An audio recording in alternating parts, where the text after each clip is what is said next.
તો વલસાડમાં સ્થાનિક સ્વરાજની ચૂંટણીમાં મતદાન બાદ મારામારીના દ્રશ્યો સામે આવ્યા। વોર્ડ નંબર 2 માં ઉમેદવારના પતિ અને ભાઈએ મતદાનને માર માર્યો હતો। ઉમેદવાર ઉર્વશી પટેલના પતિ અને તેના ભાઈએ મતદાનને માર માર્યો હતો। મતદાન મથક પર બોલાચાલી થઈ હતી। મતદારને ઈજા પહોંચતા સારવાર માટે દાખલ કરવામાં આવ્યા છે। વલસાડ સિટી પોલીસે સમગ્ર મામલે તપાસ શરૂ કરી છે। વોટિંગ કરવા ગયેલા હતા। વોટિંગ કરવા જતા રવડેશ્વરને આવી જાળાજાળ કરી અને ચાલી ગઈ અને પછી પાછા અમે વોટિંગ કરીને પાછા આવ્યા। હમણાં એ લોકો તુલસીબેન એનો ઘરવાળો રાજુભાઈ અને એમનો ભાઈ એ બધા 100-150 જણા આવ્યા અને અમને મારીને જતા રહ્યા। મારા છોકરાને માર્યો, મારા ભાઈના છોકરાને માર્યો, મારા પરિવારને બધા ખેંચાખેંચ કરી અને ફેંકી દઈને જતા રહ્યા।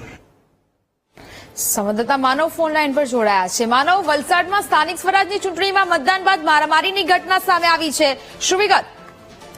આપને જણાવવાનું કે વલસાડમાં પણ જે રીતે વલસાડ નગરપાલિકાની ચૂંટણી માટે મતદાન યોજાયું હતું ને આ જે ઘટના છે વોર્ડ નંબર 2 ની ઘટના છે ને ભાજપના જે ઉમેદવાર હતા ઉર્વશીબેન તે અને તેના પતિ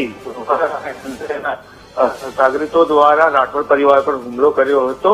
ખાસ કરીને જે મતદાનની બાબતમાં ખાર રાખીને મોડી રાત્રે હુમલો કરવામાં આવ્યો હતો અને ત્યારબાદ રાઠોડ પરિવાર પર જે રીતે હુમલો થયો છે તેમના દીકરા અને તેમના ભત્રીજા ઉપર હિંસક હુમલો થયેલો હતો અને આ હુમલા બાદ બંને યુવાનોને વલસાડ સિવિલ હોસ્પિટલમાં સારવાર માટે ખસેડવામાં આવ્યા છે। તેના જે પિતા દ્વારા વલસાડ સિટી પોલીસ સ્ટેશનમાં ફરિયાદ પણ કરવામાં આવેલી છે। મામલો એ રીતનો છે કે જે રીતે મતદાન થવું જોઈએ અને તેમને પોતાને મત ન આપ્યો તેઓએ ખાર રાખીને આ પરિવાર પર હુમલો કરવામાં આવ્યો હતો।